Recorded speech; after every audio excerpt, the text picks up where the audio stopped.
Toby is a tram engine. He has cow catchers and side plates and doesn't look like a steam engine at all. He takes freight cars from farms and villages to the main line and is cheerful to everyone he meets.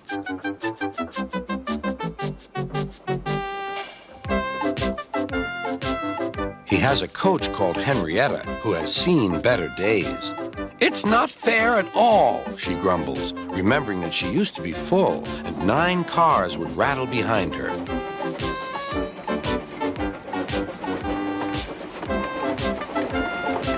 Now there are only 3 or 4, for the farms and factories send their goods mostly by truck. Toby is always careful. The cars, buses, and trucks often have accidents. Toby hasn't had an accident for years, but the buses are crowded and Henrietta is empty.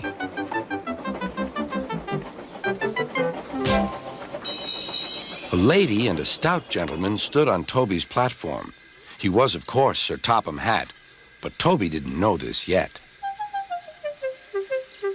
"Come on, grandfather," cried the children. "Do look at this engine." "That's a tram engine, Stephen," said Sir Topham Hatt. "Is it electric?" asked Bridget. "Whoosh!" hissed Toby. "Shh," said her brother. "You've offended him." "But trams are electric, aren't they?" "They are mostly, but this is a steam tram." "May we go in it, grandfather, please?" "Stop," said Sir Topham Hatt to the conductor. They all scrambled into Henrietta. "Hip, hip, hooray!" chanted Henrietta. But Toby didn't sing. "Electric indeed, electric indeed," he snorted. He was proud of being a steam train.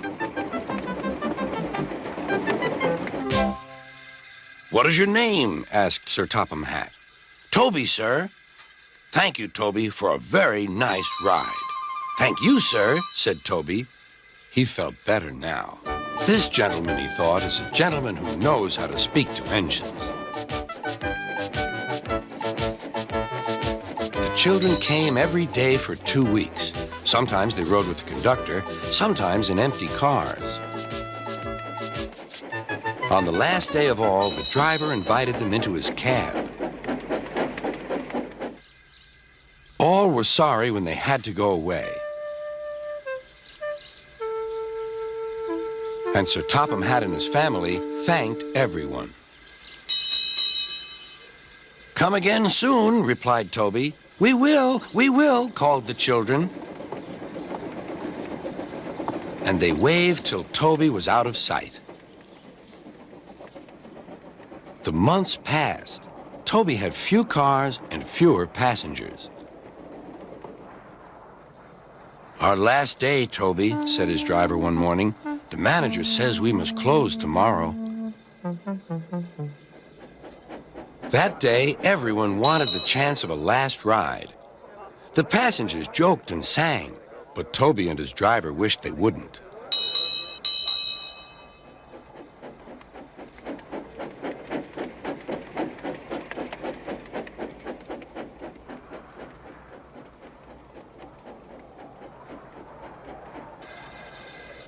"Goodbye, Toby," said the passengers afterwards. "We're sorry your line is closing down." "So am I," said Toby. Nobody wants me, Toby thought, and went unhappily to sleep. Next morning, the shed was flung open, and old Toby woke with a start to see his driver waving a piece of paper at him. "Wake up, Toby," he shouted excitedly. "The mail has just arrived, and there is a letter for us from the stout gentleman. Maybe it's good news."